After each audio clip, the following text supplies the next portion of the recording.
What's up, everyone? It is Friday. You made it to another Friday Live with Lauren show. There's only a few left. So if you're here and you've been tuning in, I just want to say thank you. If this is your first show, I'm so happy you're here. Comment and tell me how you found the show. Regardless if this is your first show or you've been here for a long time, let me know. How did you find the show? Where are you tuning in from? Tell us all the things. We don't know you're here if you don't comment and interact with us so that we can engage with you. Now, I say we because I have a very fun guest today. We were just talking backstage about the fact that we both do live streams and understand all of the work that really goes into putting these productions together. He was like, your white balance is off, and we're talking about the lighting and all of the things, right? So it is a lot of work and it takes a lot of effort. So if you do a live show, shout out to Jessie Lezak, who runs Whiskey Wednesday. That is how I got into doing live streams. She's taught me so much. Somebody tag Jessie for me in the comments. But I just want to say thank you to all of you who show up and bring on my very special guest, Trevor Van Worden. What's Hey, I'm happy to be here. Gosh, it's such a thrill. I've been watching your show for so long, and golly, it's about time, right? It's about time. About time. 50 episodes in, y'all. This is week 50. Hi, Cheryl. Thank you for tuning in. What's up, Liz? Friend. Liz made it. Mark. All right. We got all these people tuning in. Trevor, I'm going to switch us. I'm going to make you up here while we say hi to everybody. I want you to say hi to everybody. Tell everybody, who is Trevor? Let's see. Okay. I don't even know where to begin, right? So just busy all the time, right? Pulled back though, because so busy, just busy. Pulled back on my own live stream action, right? I've been on a little bit of break, a little bit nervous to be here actually, because I'm a little rusty. Just kind of been I'm out of my regular groove. So was so excited just to see what's happening in your world and to continue to follow what you're doing, and just envious of that energy that you just keep bringing to the table. I love it so much. And the live streams are so great because I'm watching these comments roll in, and you do such a good job of putting everybody's up there. So I'm seeing Clark Barron, right? So Clark Barron and I have recently actually gotten acquainted via Kerry Gard, and this, like, he's like in this whole demand gen space. And I see Sam Sierra out here. Gosh, Tom Slocum's out here. I mean, I was super pumped, right? Just inviting everybody to come and seeing some of those attendee counts start to pile up. And yeah, it's exciting to be here and have a little bit of a Friday, just kind of right and check in and spout off about some stuff that I'm sure will upset somebody, right? But hey, if we're not poking the bear a little bit, then what good is this stuff, right? I was going to say, I don't think it's the Friday Live with Lauren show if I haven't offended at least one person in the audience. Yeah, absolutely. Definitely. They don't DM me as much about being offended from the live show, though. So hopefully they get more good out of it than anything else. But let's be real. If you're not talking about the hard topics, you're not talking about the things that need to be talked about. So we have a bunch of fun topics today. Lisa's excited to be here. Lisa, I'm so excited you're here. Paul, two of my favorite people. We're so happy you're here, Paul. Thank you for tuning in. Paul's the best commenter on LinkedIn Lives ever, I will say. Andrew's tuning in. It's such a thrill to listen. Thank you, Andrew. I really, really appreciate that comment. That means a lot to me. This show has just really been a pleasure to do for the last almost year. I will tell you all, this should be my year mark today, but I had 2 shows where I was ill and I actually had to cancel shows. So today should have been my 1 year mark. 1 year ago today, I did my very first. I don't even think I think I called it Friday Live. I don't know. I didn't know we were going to do it more than 1 week. And I was by myself at my house, and I just talked about all the things agency recruiting that I didn't know before I became an agency recruiter. How do agency recruiters make money? Who would I reach out to? All of the things. And surprisingly, a lot of people tuned in. I will say that was when the algorithm was a little bit better and LinkedIn Lives were just getting hot. So there weren't as many popping into your feed all the time. But I sat there for an hour by myself. What was your very first live? What did you do first? My very, very first live was with Julie Morey as a test, and she was drinking at the time. So I don't know if you remember her. She's been a little quieter, at least in my feed. She travels a lot, single mom by choice, and she and her kiddo go to crazy places like Portugal and whatnot. So they, so she came on with me as a test run for what ultimately evolved into become the Hotness Unleasher show. And so yeah, that would have been like late mid-August of last year. So just basically the same time frame, man. I mean, like a year, just over a year. It's crazy. It's Yeah. crazy to show up and do something so consistently. And y'all, I will tell you, consistency is king. And showing up, or queen, all right. Yeah. Yeah. And showing up and doing this, not only have I learned and grown and made connections, but I've really put myself out there in ways that I wouldn't have had I not started doing a live show a year ago. I don't know if any of you have tuned in, but Rachel May and I occasionally go live on Wednesday mornings and we do wake up, makeup, boss up, and we put on our makeup and talk about sales and recruiting. We literally put on our makeup live, y'all. You get to see what I look like without all of this. 9 a.m. Wednesday mornings. Come tune in next week. Rachel May too. And we're just trying to do different content on LinkedIn, right? It's popular on other platforms. And no offense, but this isn't what I look like every day. So y'all should see the effort that goes into that. If I Yeah. had an hour back of my life every day, I'd get so much more done, Trevor. Man, I got the special lighting because I don't look this good in real life either. Thank you, Clay. We were Trevor and I were just talking about it. Y'all let me know. Do you like the multicolored lights streaming? I'm trying to decide, right? Multicolor, or should we do one color, or should we just do one color still? Comment and let me know because I'm super curious. We're playing with the lights. We're thinking about maybe putting them on the ceiling and pointing them down. Mm. I don't know. But there's a lot of options that we could do. So thanks for tuning in, Clay. I really appreciate the comment. I haven't seen Clay around in a while. LinkedIn Clay's algorithm. actually been popping up in my feed a lot more lately. Well, I need to come train my algorithm, Clay. Yeah, So there you go. start DMing me so I can make sure I'm showing up and training my feed.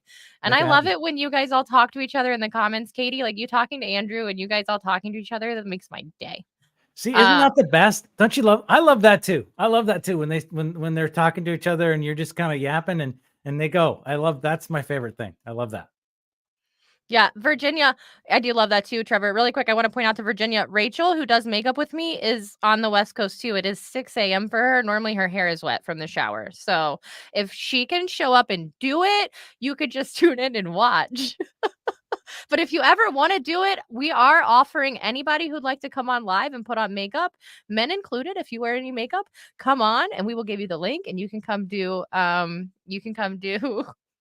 makeup live with us. Everybody's saying the multicolor. Well, not everybody. That's 2 so far. So we have 2 votes to keep it multicolor. Clay, we love you. And Sarah Rodriguez, what's up? You guys, we are 8 minutes into the show. We haven't even started talking about I anything haven't even important. started. I mean, all of this is y'all are the most important, in my opinion. The people who show up are the most important. But Hey, if we can get them to talk to each other, then we're winning. amen. Amen. Can y'all do us a favor? Will you please share this show? LinkedIn is not always kind to me because y'all know I keep it real. And sometimes I talk not the nicest things about LinkedIn. So sometimes they don't always promote my stuff or share it with everybody. So please share the show if you don't mind. I did say something negative about LinkedIn this week, I think. So it hasn't been that good to me. But whatever, post what you want to post and I'll never say anything different. But ask your questions in the chat. Trevor and I are happy to answer them. And we're going to jump into our first topic, y'all. Okay. Are you Let's do ready? it. Make it happen. I feel like I need like a drum roll, but for I- next year, y'all, I'm going to get a sound box. you don't have to have a sound box to make that work. You can just import them and run them off of slides. That's what I do. It's clunky, but it works. It's clunky, but it works. Yeah. But I want a pretty sound box to play Oh with. Like, yeah. when you get Those something for sound boxes. Christmas and then you just have something to play with for weeks and it's Yeah. like you're a child. I want that. Well, you can just and it's tactile, right? You can just push that button and you're good. Yeah, that's fun. Yeah. Fun. All right. Fun. All right, y'all. First topic of the day, 10 minutes in. Good thing we don't have a halfway video. I'm going to make you big, Trevor. We're going to talk about LinkedIn, the evolution, the live streams, and the burnout, because the burnout is real. It is. Trevor, start us off. Well, I wanted to talk about burnout because I kind of pulled back like just fairly recently. Well, I got COVID, or so that happened, right? So I think that kind of like the pre-COVID state is like a real mind bender. I just started rolling in, and I'm like, reading everybody's content, per usual. And I'm just like, I can't. I couldn't respond to it. I couldn't engage.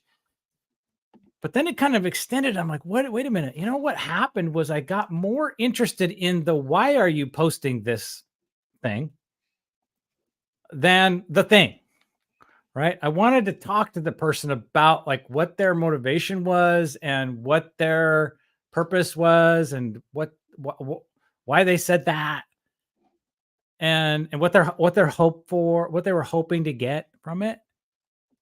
And I shared that with some friends, and they were pretty cool. But I'm really kind of curious if I'm out. Am I like out on a limb here, and in that sort of state of being like now having been a hardcore LinkedIner now for year and a half, really. I mean, I've been on LinkedIn forever, like most of the rest of us, but really like at a different level since May of 22.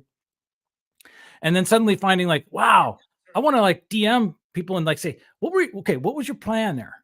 What do you want? So what do you think, Lauren? I mean, did I just go a little bit crazy, COVID nuts, and I just need to get back to the thing, or do you I have don't that think you're same kind COVID of? nuts at all. And I think the reason changes over time. So I think that some of the people that I was following a year ago, the reason I started following their content, now when I go look at their content, it's so different. I think I ask myself the same question as to it's not even that. It's like, why are we here? Mm-hmm. Does that make Yeah. sense? Yeah. Like, what are we Right? trying to do? And really calling that into question. I like what Paul's saying here, disorganization. That's not a bad idea, right? That's like purpose, like not having a strong purpose might be kind of it. And I have moved all over the place, right? I've been, here and there, and a lot of investment in skill building, right? So around like what we're talking about, like how do we do certain things? How do we get the lighting? How do we do pacing? How do we set a run a show? Do we even have run a show? Do we even know what run a show means, right? Like what are these things, and how do we uh at some point drill down into what are we trying to do, right? What are we trying to earn a living, right? Are we trying to get new customers? Are we trying to make friends, right? Are we just trying to while away the hours because we don't have anything better to do? Are we lonely? I mean, what is it really? And yeah, I found myself being curious about that, and then the COVID really just annihilated my ability to participate, and so I like I took that as like this break, and now trying to get back into it, I'm a little lost. I'm a little bit like, oh well, I don't know, I don't know where to kind of dive back in, like what to say and what to talk about. But I mean, look at Sam Sierra, right? She's got purpose, like bam, right, trying to impact people and move the needle. Okay, but I know I'm curious, like what does that even mean, though? I mean, let's unpack that a little bit more.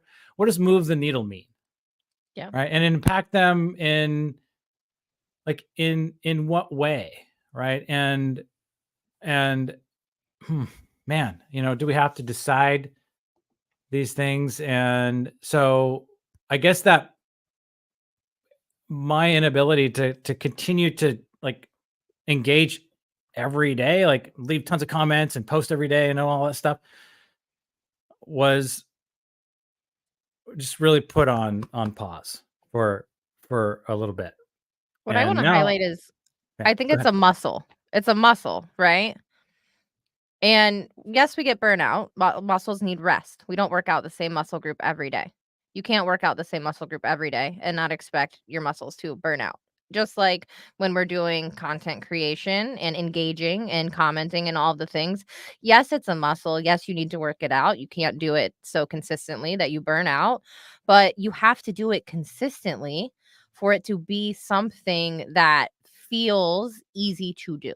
Hmm. Right?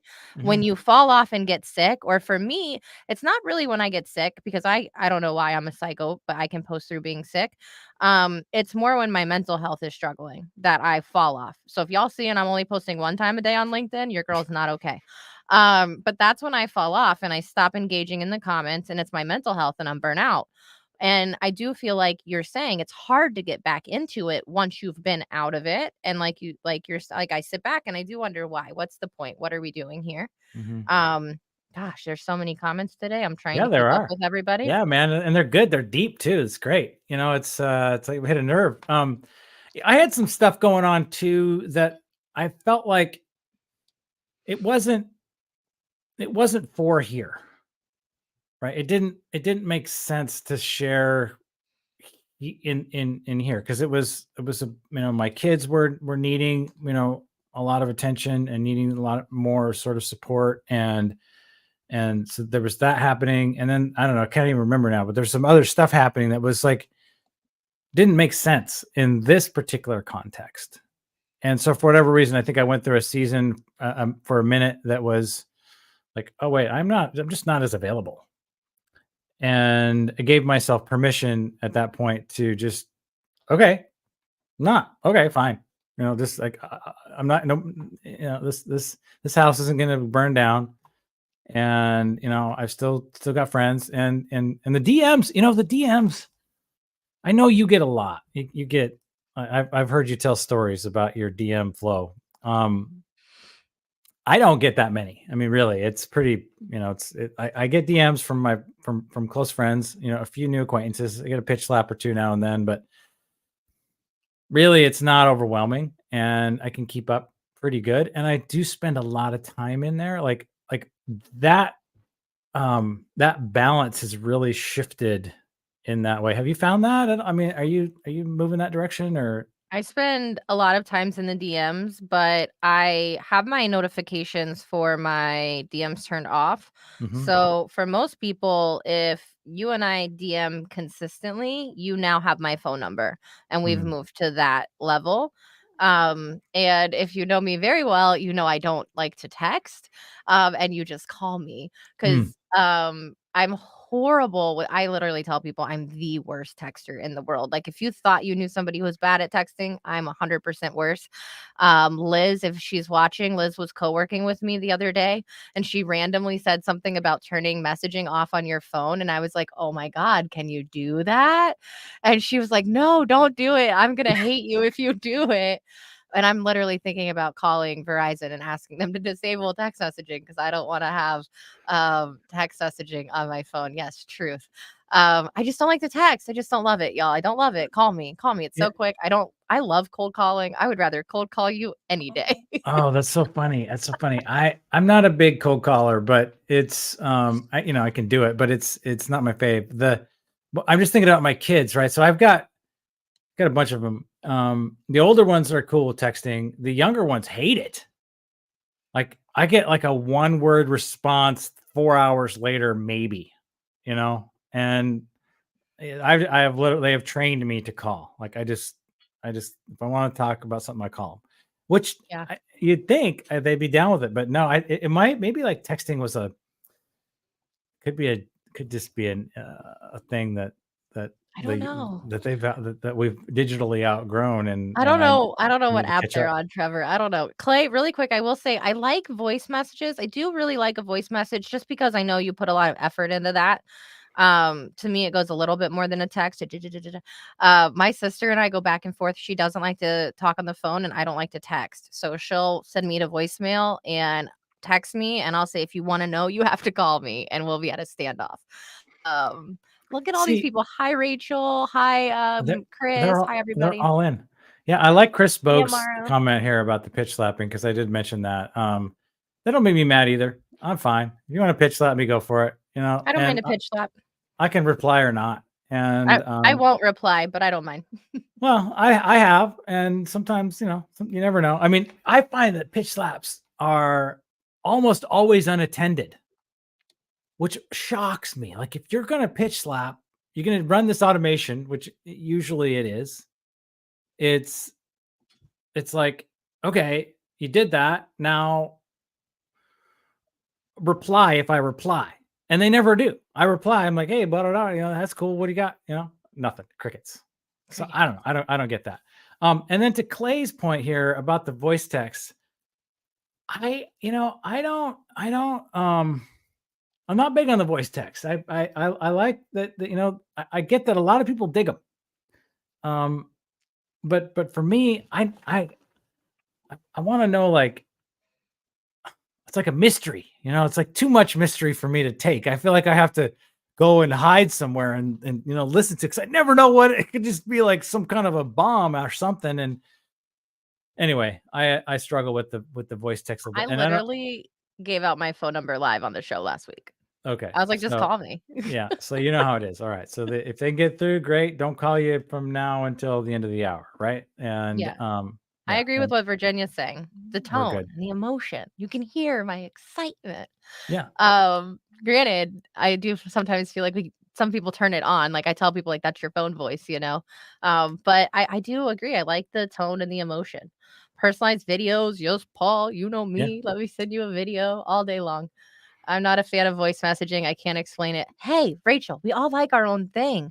And literally, this is like the kind of data that people need to be able to search the internet for so that if they're ever selling to Rachel, they can find this comment and know that Rachel does not like voice messaging. And they don't put that in their sequence to Rachel. Right. But look, Chris loves a voice note.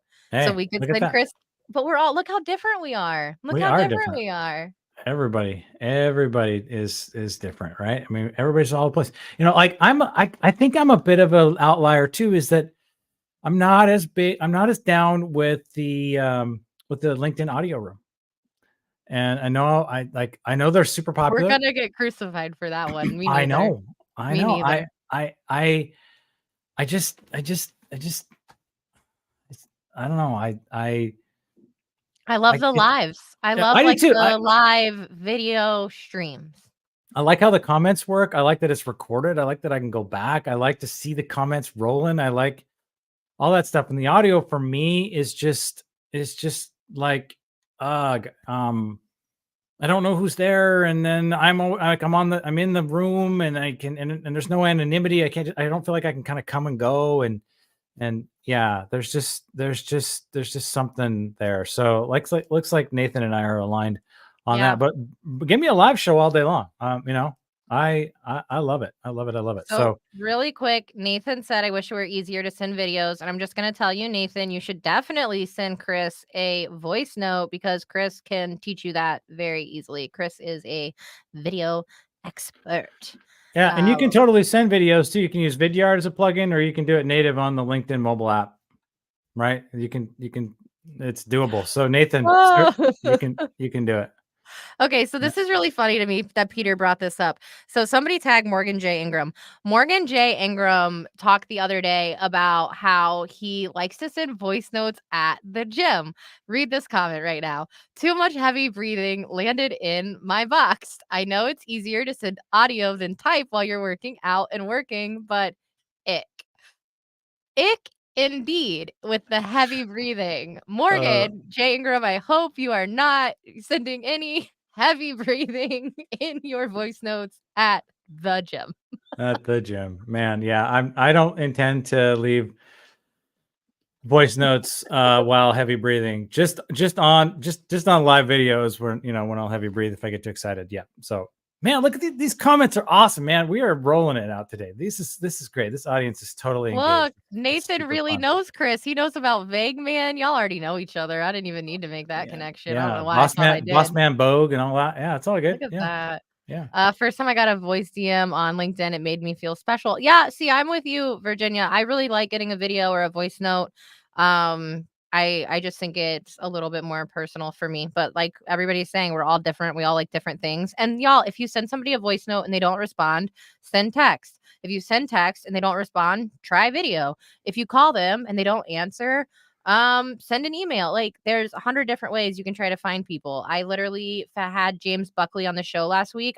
I got to him on Instagram when he wouldn't pay attention to me on LinkedIn because he has a lot of followers on LinkedIn, but not so many on Instagram. So he's posted something on Instagram. I was like, hey, I see you, talk to me. I sent him a voice note, actually, if we're being honest, on Instagram. There's voice notes on Instagram, y'all. Well, Peter, nasty. Yeah, I bet that would be nasty, Peter. I hope you don't get any more of those in your inbox. Um, Sam does that. Okay, she likes sending voice notes of herself laughing. That's funny. I've gotten those before. She's really good at that. Okay, Those are well I want played. one. I Yeah. want one. I never got one of those. Ew, Peter, stop. Peter, enough, Whoa. enough. Not me recording video from my home gym. Mike, send it to Peter. Send it to Ah, Peter. oh man, we struck a nerve. This is great. I love it. I love it. I love it. Oh man, I'm getting off of this. Okay. Paul says I love audio because deep conversations happen there. I do agree with that. In my opinion, it's hands down better for networking because you can see everyone in the room. I agree. Right now, LinkedIn shows me how many people does it show me that we have on live with us? Are you watching? I don't have it pulled up. I don't know. Um, I never trust the number. I mean, I don't really trust because there's people on YouTube too, but normally it shows me a number. I don't know. It's not showing me right now. Thanks, LinkedIn. Let me down. Anyway, you're definitely not all commenting. You're definitely not all commenting. So, Paul, you're 100% right. Like, there's people who are shy or they don't want their boss to know that it's a work day and they should be working and they're watching this live, even though you're going to learn something, y'all. I promise. We're going to talk sales framework in just a minute. In a minute. Um, but yeah, Paul, you're right. I do agree with that. 32. Hands Wow, down. that's solid. That's a big audience. 32. We got Yeah. 32 right now. Yeah. And Trevor, I bet most of these are your people because you're the live king. The I don't live know about stream that. king. I mean, I gotta defer. I mean, Chris Bogue, he's pretty solid. You got Jesse Lezak, she's There's solid, a right? You lot of got, people here. I mean, there's a ton of people in this house. I mean, Nathan's got his own show, and Liz, you're on fire. nobody called Morgan Ingram out specifically for heavy breathing. We called him out because he sends voice notes out the gym. I just want to be really clear. I don't want Morgan to think that anybody said that specifically. I've never Morgan, I gotten a didn't say voice that. note from Morgan, so I have no idea.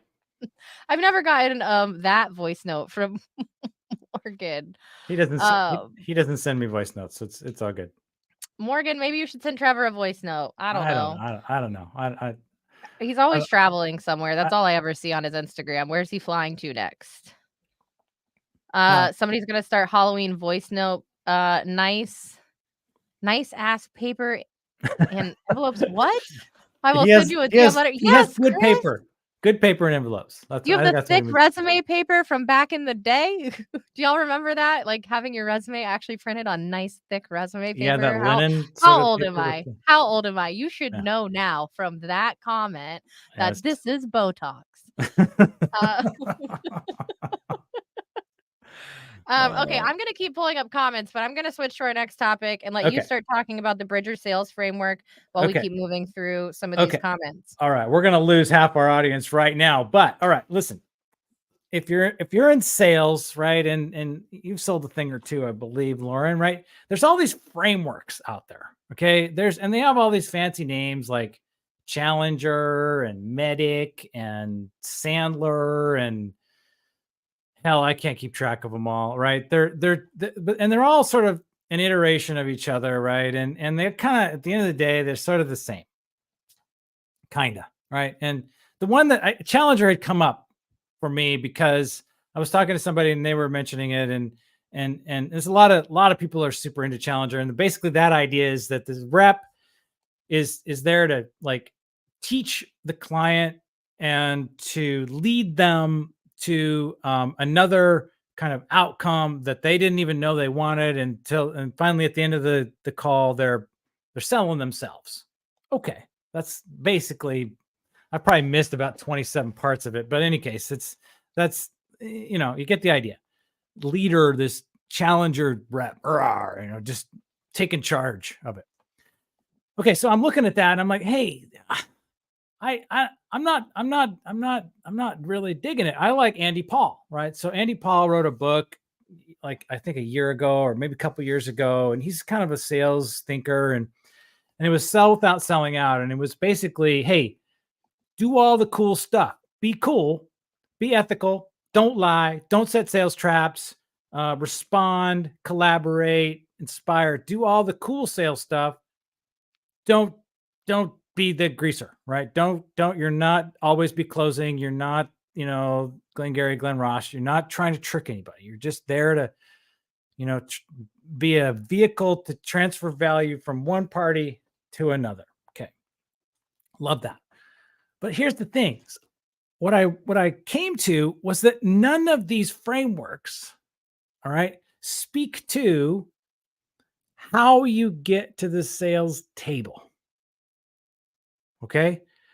And in 23, and maybe always, but let's just say today, particularly, how you get to that conversation in the first place will impact what framework or methodology or philosophy you deploy. That is, if you and I, Lauren, if I'm trying to sell something to you, that's a totally different relationship, totally different set of rules than I would be if it was like a cold call, right? Or if it was at a live trade show, right? Or if it was a referral, right? There's each one of these things is going to be impacted by how we get to that sales conversation.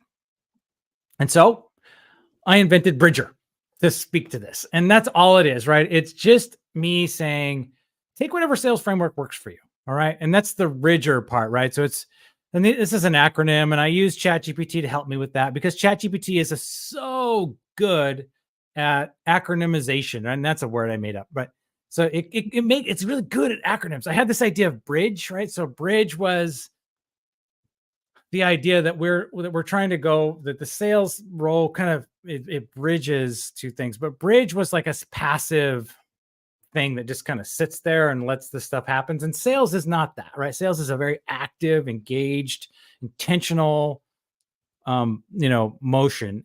And so if I'm a bridger, then I'm actually doing the thing, right? I'm making that, creating that bridge. And so that really worked for me. And so I was like, okay, ChatGPT, you got to help me out. So the first B is build, right? So build is, how do we get to the table, right? All of that piece. Did we cold call? Did we get a referral? Was it a renewal? Was it a friend? Was it, I don't know, a neighbor? What am I supposed to, sitting out selling Girl Scout cookies in front of Fred Meyer and or Kroger, and did we get a referral somehow, right? I mean, whatever it is, like that plays in, and then all the rest, right? So it's like the R was relate. How do we get into their unique challenges, understand? That's all that kind of qualification stuff, or discovery. We got the inspiration part, which is, hey, help them to envision the future that they really want, right? That's part of the job. Like, how do you, you want is 0 to 60 in 6 seconds really fast enough? No, you need 3.4, because 3.4 is going to really, like Porsche does that, right? It's like, and do you really need 0 to 60 in 3 seconds? Well, have you ever run out of diapers? Okay, yeah, all right, great. Yeah, you need that. So you do that, and then the discover part is, again, it's like really listening. Like, do they have the budget? Do they, can they afford this, and not pinching them or pushing them into something they can't have? And then the guide, so the G is guide, and that's kind of this challenger idea, right? Where we're kind of teaching them and kind of moving them in that we're not the hero of the story. We're making them the hero. We're sort of the Obi-Wan and not the Luke, right? There's that whole sort of idea. And then, we're engaging, right? So we're collaborating together. So that would be the E, right? Sorry, I whacked my mic. And looks like we have lost everybody. The comments literally stopped. So they're like, sales framework. Why? They're like, what? Who cares? I don't care. Right. And frankly, neither do I. You know what? At the end of the day, I just show up. Day after day. I do my best. Community next, but we're going to finish the sales framework. This is why your boss lets you watch. That's right. So the last part would be the R, right? And so R is Peter 26. We lost him. Okay. So R is respond. Okay. And this is straight out of Andy Paul too. It's like, hey, you have to reply. Okay. And Tim Davidson, and the fruit chopper marketer guy, right? So he talks about this too. We can't wait 96 hours to reply to a customer request, right? And if you do need 96 hours, you got to tell your client it's going to be 96 hours before I get back to you, so that they have their expectations set. They're not sitting around waiting for your reply or your input, right? And that is so critical right now, especially because you don't have an excuse as a rep, right? To say, oh, I didn't get your message. You got the message. You got it. It's there. You got it within seconds of. 100%. Is anybody here a Katie, Kevin, Katie Dorsey fan? Any of you Katie fans? I don't know that. I don't know who that is. Okay, go follow Katie. He was on the show. He made a post a week ago. He's running a sales org, right? And he researched a few companies. He did it, so it would be inbound to that company, right? He messaged that company like and said, "Hey, I want information on your tool." They messaged him back and it was like a 15-minute demo, and he's like, I don't want, or a 15-minute meeting. It's not going to be a demo, right? He wants a demo. He already knows. He made this whole post about it. And then it was another email, and it's like days of back and forth before it's like, here's all of the information you could possibly need. Could we just have the meeting so I can see the thing without it taking a week? Like, y'all, you lose confidence, you lose buyers, and then people talk about it. You lose trust. Like, think about all the things you're losing, and then that word of mouth gets out. He didn't tag that company, but I'm just saying, y'all. I'm just saying. Me too. Me too. I'm like, why would you? I mean, we're trying to make money here, right? And the simplest thing that we can do is respond to our clients when they ask us questions right now. If we have the answer right now, or if we don't have the answer, say, look, I need a little bit of time to get back to you. I got it. Right. And then get it. And then respond. Like, do that thing. Like, how busy are they? Like, how busy can you possibly be that you can't reply to your inbound questions from a live opportunity? I'm not buying it. So that last part of that is respond. And I'm a big believer in that. Big believer in just being accountable to ongoing process. And then just know your stuff. Like, literally know what you're talking about. Don't constantly try to manipulate into getting a thing done. Right? Know your thing. Know what you do. Know what you have. Know the solution. And yeah, have confidence in it. So Bridger, at this point, I've been selling now for 25 something years. And I was actually thinking one little side comment. And I know that we're going to have to hustle to get through all the stuff, but I was thinking, I've sold a lot of different stuff, right? I sold pharmaceuticals, I've sold insurance, I've sold software, a lot of media over the years. I've sold like home goods, and stuff. And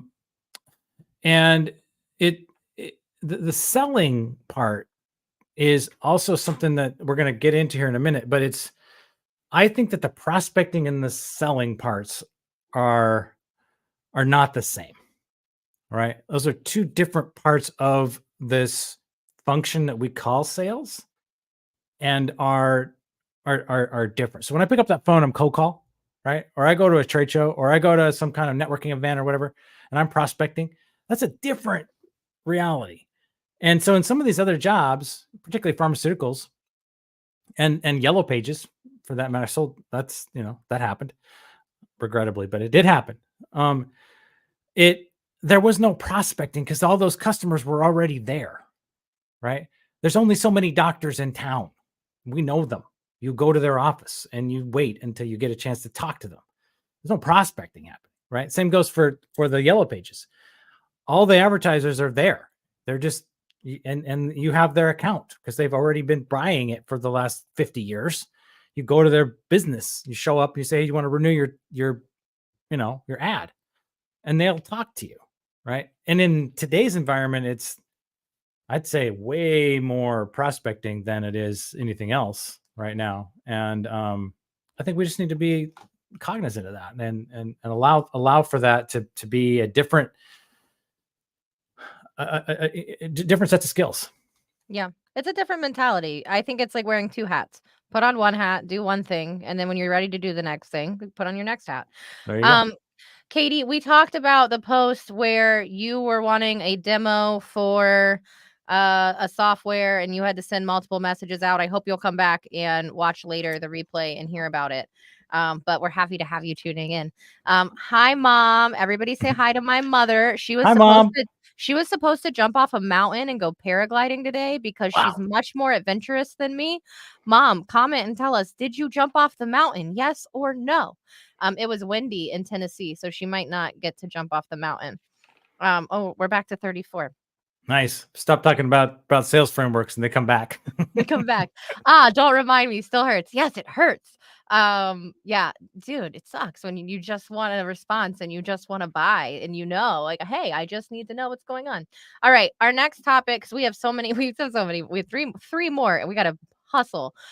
Community for the win. FTW is for the win, not the Yes. other thing I always thought it meant. If y'all ever saw that episode, laugh with me. She did not jump off the mountain. The high winds stopped them. Bummer. Y'all, my mom's gonna jump off a mountain. I can't believe she's that impressive. But all right, community for the win. Trevor, you've built an incredible community on LinkedIn. I think that you're one of the people who really, really does community right.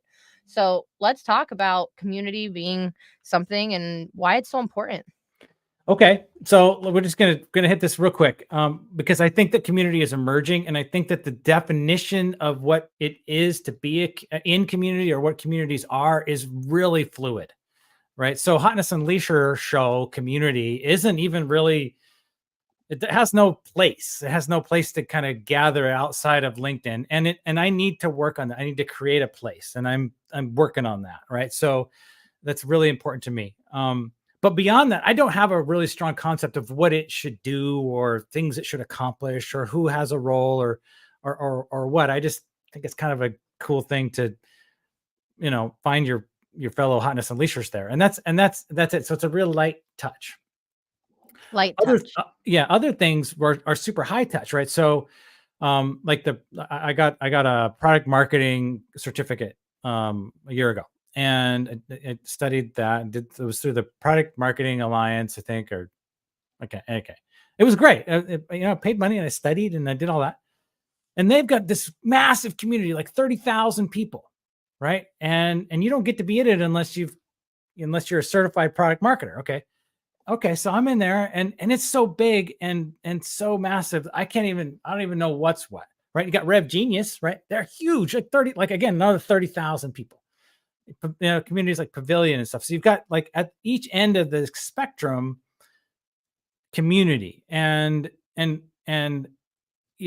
trying to kind of figure out, like, what's the purpose? What does that even mean? And is that the best word, and all of that? And so the reason I dropped this in here as a list item was that businesses, oh man, who was it? Somebody was talking about, I think it might have been Steve Watt over at Seismic, if not somebody else, but we're talking about employee advocacy, right?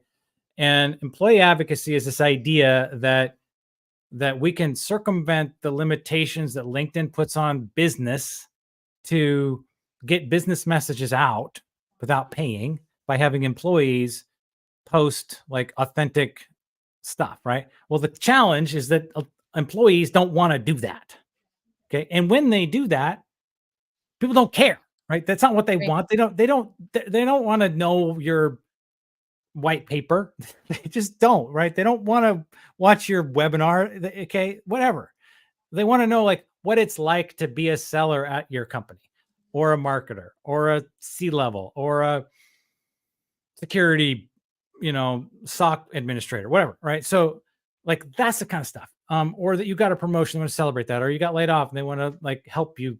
Those are the kinds of topics that people want to know relative to your W-2. So employee advocacy, in my opinion, is going to struggle, right? Because a lot of people just don't know, like, what that line is. They don't know how to navigate that. Are they here personally? How do they? And then executives are always freaking out, right? I was just, they don't know what to say or do. So community can be that bridge, can be the bridger, if you will, for businesses to create an environment in which they provide access to their subject matter experts, right? Their C-level people, they're hiring, their HR team, their recruiters, outside of the website, right? Because websites are usually very marketing, very promotional. They're not a chance to really talk to anybody. Yet community, and some of these tools that enable communities to communicate with each other, could really sit there. And that's kind of this idea that was starting to bubble up, that you could have a C-level person come in and say, hey, look, it's it's office hours for the chief executive officer from noon to 1 Pacific time every Friday. Okay. And they show up and they're there and they just hang out, whatever. And people can show up and you can do an AMA or you can do whatever, or she, and they can just, do it. And now that exec is available and is accessible, and the marketing team could repurpose some of that content if it was interesting and put it out on various social networks, and people would have that access, and you could promote that access. And I kind of think that would be cool. So anyway, that was what I had to say about community. I could be crazy, but that's sort You're of where not crazy. my You're not brain is going. crazy. Don't say you're crazy. I think that's a Well, fabulous idea. You know okay. that. Okay. Um, Also, it's really leaning into this content-led growth, right? Having those people who are typically not as accessible feel more accessible helps your brand, helps your company, helps your bottom line. When we see executives for these big companies posting on LinkedIn and sharing their stories, there's an executive who works for Southwest Airlines that I follow, and looking at his title, you would never think that he's posting his family stuff and his kids' lacrosse stuff. And he posts, and I don't think it's him. I've messaged him a few times. I think he has somebody who does it for him. But Mhm. whatever, he's made sure that his brand and his life is out there, right? And it makes him feel more human and more accessible and all of those things. But leaning into the content aspect, which is where you got to at the end, is another thing that I really think companies, we're going to see that in 2024. Content is going to be the game changer. I'm literally staying late after this show to film a skit of myself where I'm going to like try to act as all the characters. So y'all wish me luck. Nice. I've never done this before. Oh, And it that's might fun. come out really bad, but all of you just like it so that I'm encouraged to try again. 100%. Absolutely will. Absolutely will. Virginia, thanks for tuning Katie in as to what we were talking about. Andrew, thanks for telling my mom that I'm awesome. She knows, but thank you. Yes, If- Trevor's incredibly organic. And while we're talking about community, I wanted to move through here really quick. I did tag the Daily Drip. That's an amazing community for professional women in South Florida. So if you are in South Florida and you're looking to join a wonderful community, I highly recommend the Daily Drip. Romy and Nicole, the two founders, were on the show. You can go back and see the episode. I don't remember which one specifically, but they were on the show. Those are on YouTube and on LinkedIn. You can go back and find those. And yeah, see, everybody agrees. You're not See, Britta, crazy. Britta's so great. She's such a supporter. I love it. All right, putting that D&D on because my phone's been yapping. Okay, what Clay else? says he's in the process of growing community on Discord. Clay, I don't use Discord as much, but I need to because I believe you have to get to Midjourney through Discord. Tell me if You I'm do, wrong. you Yeah. do. Drew Yep. came on this show and told us that. Shout out, Drew. Okay. Next one. Don't know if people are going to like it, but y'all, what do Mm, you think the root of all mm. evil in B2B go to market is? Trevor, take it away. Okay, all right. I'm going to go out on a limb here, and I'm going to say, I know this is not going to go over well because the entire system is not built this way. But let's just say it's an idea. Okay, I'm not married to it. I get killed. Okay, that the sales how to say it? The sales sourced opportunity mandate is the root of all evil in B2B GTM. Yes. Okay. And why? Well, okay. So I was following. Okay, so the backstory here is I was following this company that was all up in demand gen, right? They were all like, "We're the demand gen heroes." Da, da, da. Okay, yeah, that's great. Oh, everything's good. And we know what we're doing, and no, don't ever gate anything, and we're just our way is the best, and we know. And so I'm like, okay, yeah, that's cool, that's great. You got it. You must be feeding your reps, like they must just be like falling over with opportunity. I go out to their job page. I'm looking at this rep job, and it said 30% of your opportunities you need to go find yourself. And I'm like, what? I thought you were the demand gen guys. I thought you had all the answers. Like, and yet you still are making the rep go out and drive their own business, right? And not to say that I don't know how or I'm not willing, but what happens when you tell the rep that they got to go out and get their own stuff? All right. It creates this, you have competing prioritization of opportunity, right? So did marketing send me this? Well, okay, if marketing sent me this, then it's worth X, because by golly, I'm at only 22% of sales sourced opportunity, and I got to get that to 30, otherwise I'm on the street. So I'm going to let this marketing opportunity lag a little so I can go and hit my delta, right? Okay, got that happening. Then you have that, and then if it's less than that, right? Let's say that you've got nothing. You got sales reps who are suddenly hungry for no good reason, who are going out and prospecting like crazy, going rogue, doing whatever they got to do because you have manufactured hunger, right? By saying you have to deliver your own set of ops. And then you have the emerged sales and marketing alignment problem. Okay. And because now marketing and sales are in competition, right? They're constantly like, well, did you get that lead? Did you source that opportunity? Where'd that come from? How did you get that? Right. And this is a topic that gets analyzed and talked about all the time out here on LinkedIn. I mean, just if marketers and just constantly sales and marketing alignment is a thing. And they're never friendly. Everybody's in denial about it. But at the end of the day, it's who sourced the deal. And so I'm just sort of trying to float this idea like, hey, wait a minute. What if sales never sourced their own deal? What if sales never prospected? What if sales never cold called? Right? What if sales only sold? Right? And I have done this, right? I've sold pharma. I never cold called in pharma. I had the doctors. They were on the list. I knew who they were. I went and I called. I talked to them, and we sold $25 million worth of medications, a year or a quarter. I mean, it's a ridiculous amount of money, and everything was fine. And yet we get into these organizations that don't have enough inbound, don't have enough demand, and we say, okay, rep, go out and build it yourself.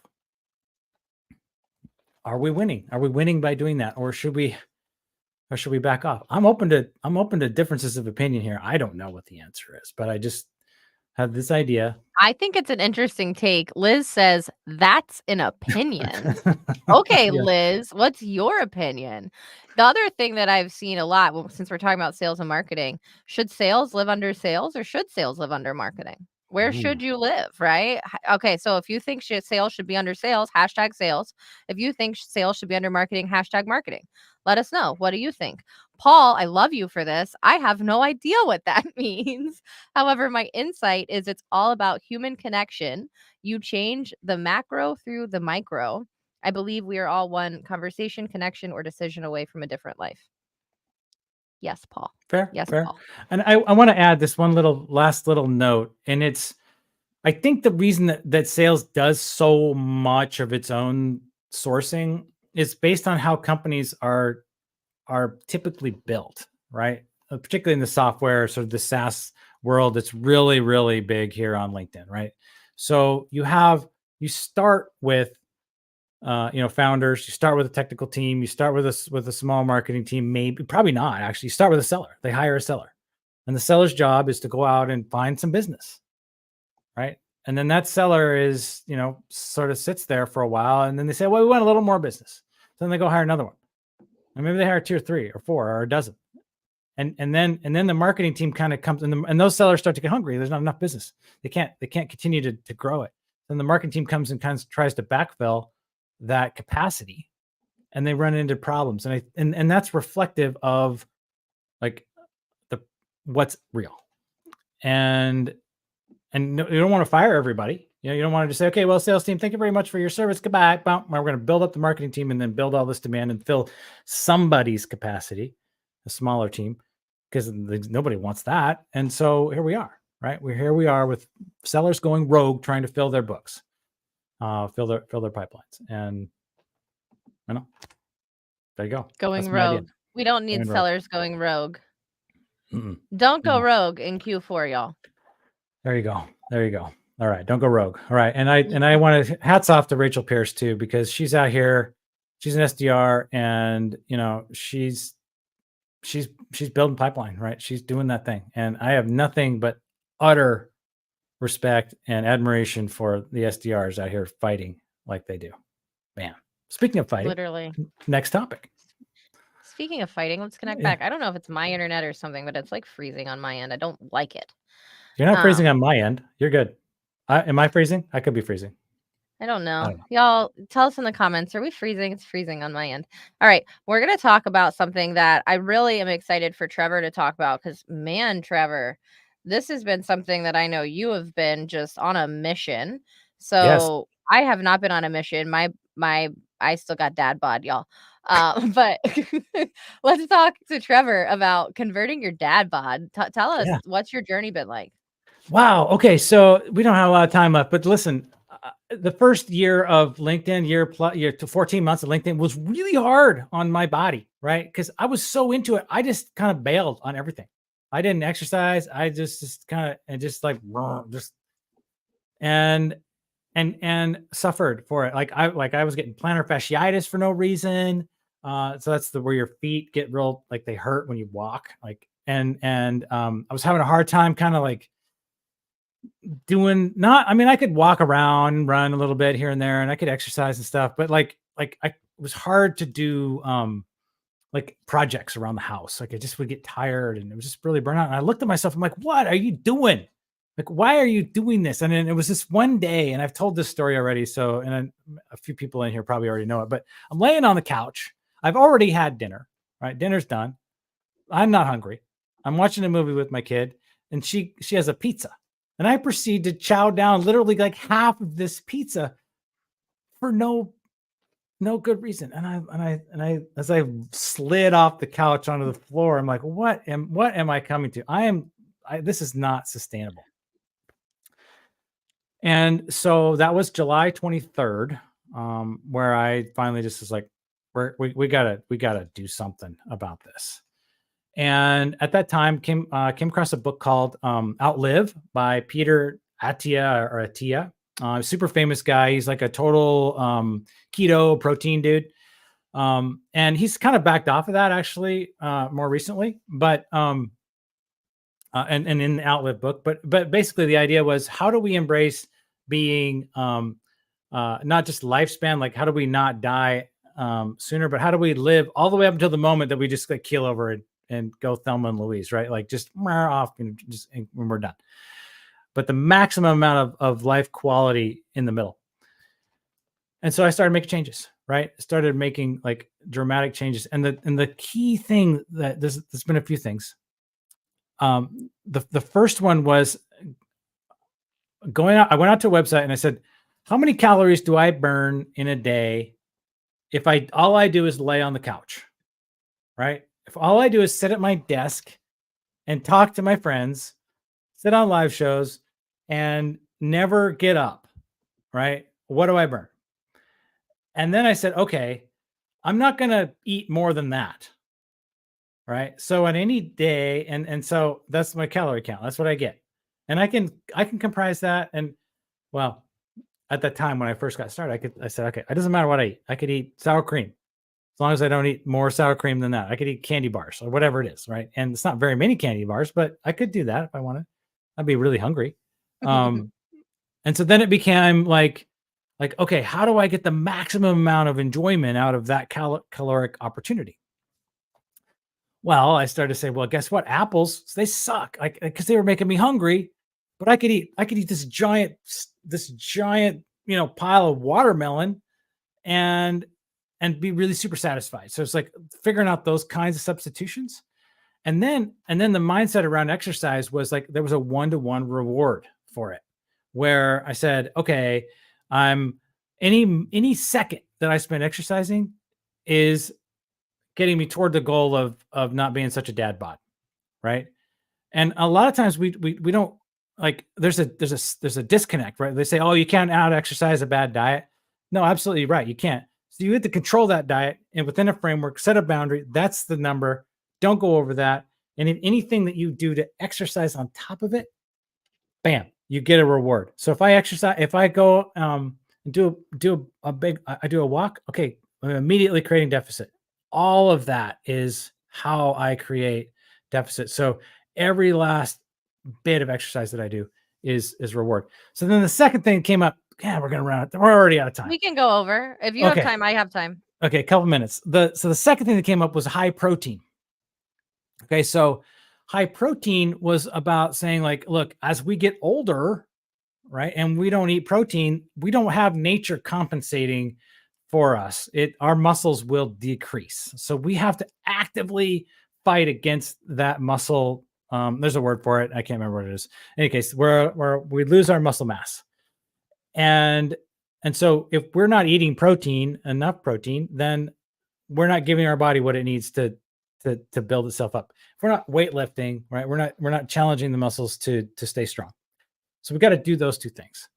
So then it was like, oh, okay, I got to eat. In my case, it was like 150 or more grams of protein every day. You know how much protein that is? A That's a lot. lot. Okay. It's a lot of protein. I mean, holy smokes. Like, how do you even get that? And you're looking at this gigantic, like you're looking at a cow basically, or like 5 chickens. I mean, just like, I got to eat like that. Yeah. Yeah. You got to figure that out. And so when you say, all right, I'm going to eat that much protein and I'm only going to eat this many calories. Well, guess what? There's not a lot left. There's no room for candy bars. There's no room for whiskey. Nope. Right. None of It that just, stuff that you like. well, and what I found was pretty soon it, like, it changed my thinking, right? I was like, I got to get this. I have to get the protein. I got it. Yep. Like, that's like not optional. And then by then I was pretty satisfied. I was pretty full. And, I eat other stuff. I eat carbs and I eat, candy sometimes, a little bit here and there. And I have occasionally have a drink or something, but I mean, there's room for some of that, but not every day. And certainly not as much as I was having. All right, so that's the second thing. So then the third thing was zone 2 exercise. All right. And zone 2 exercise is really a thing. Okay. And it's emerged in the last couple years, I think, as like an awareness deal. And there's some science behind it, but basically the idea is long and slow aerobic. Okay.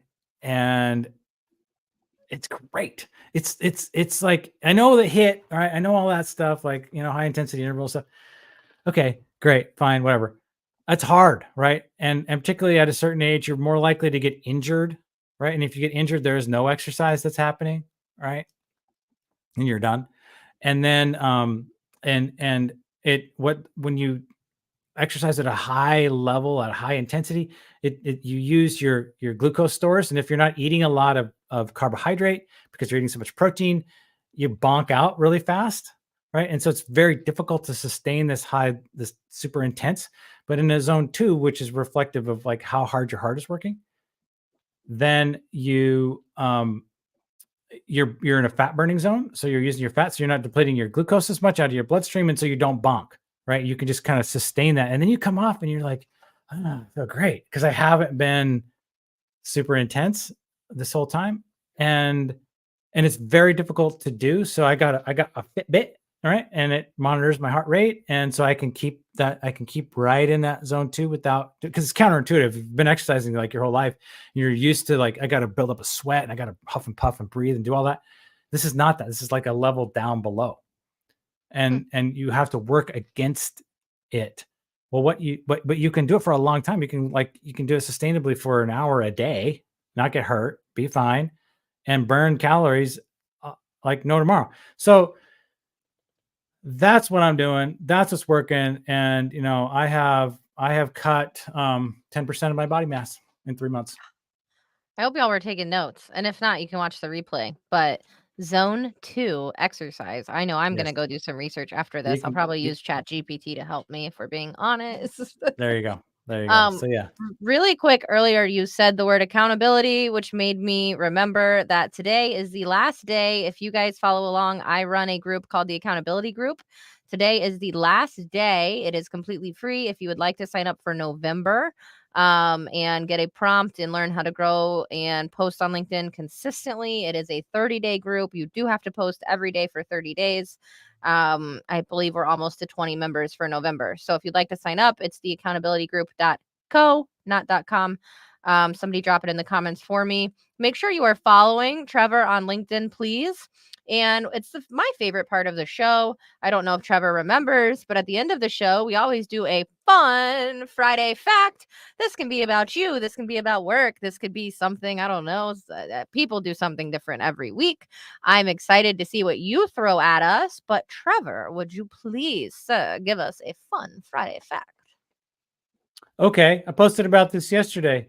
Did you know that Old Navy posts or sends you more than 2 emails a day if you're on their mailing list, and every single email will be about a price discount? No, I did not know that. Yes. So if you want massive numbers of notifications from Old Navy, go subscribe to their notification system because they take it to another level. Okay, well, I'm glad you said that. My fun Friday fact is if you just heard Trevor's fun Friday fact, you should never be afraid to cold email anyone as many times as you'd like because Old Navy will email you twice a day, every day for all of eternity and not care if they piss you off. Yeah. So email your heart away, but care about your inbox. Make sure you're landing in the primary inbox and not spam. And if you need help with that, I highly recommend Jesse Roulette. He was on the show. You can go back and see an entire show about that. But this Mhm. was fun. We're only 6 minutes over. We actually Not bad. Not really bad. didn't go that far over, y'all. Yeah. This was fun. Thank you so Yeah. much for joining me. Y'all, there's only two shows left. Next week is Kevin Mulrain. He used to be the VP of sales at SaaStr, but he just got a new VP of sales role at a company called BioCentury. So please tune in for that. And then we have the realist recruiter, Joel. Do you guys follow Joel? He tuned in the comments for a minute. But Joel is my very last guest. We're gonna have a recruiting show I think it's November 10th. It's the very last show, and then we're gonna take some time off and rebrand and go into the new year. So if you want to come on the show in 2024, shoot me over a DM. I'm getting together a form for people who'd like to come on. And Trevor, I just really want to say thank you so much for spending this time with us. Hey man, it was super fun. I loved it. It's just so great. These commenters came out today. They were into it. They left great comments. That's really where it's all out. It's so terrific. You're such a great host, and thanks so much for having me. I love it. And they got value on Bridger. So we know it. Y'all, we appreciate you coming out. The exit video is about to play, but I just want to say, as I always let you know, if you didn't enjoy it, don't come back. Bye.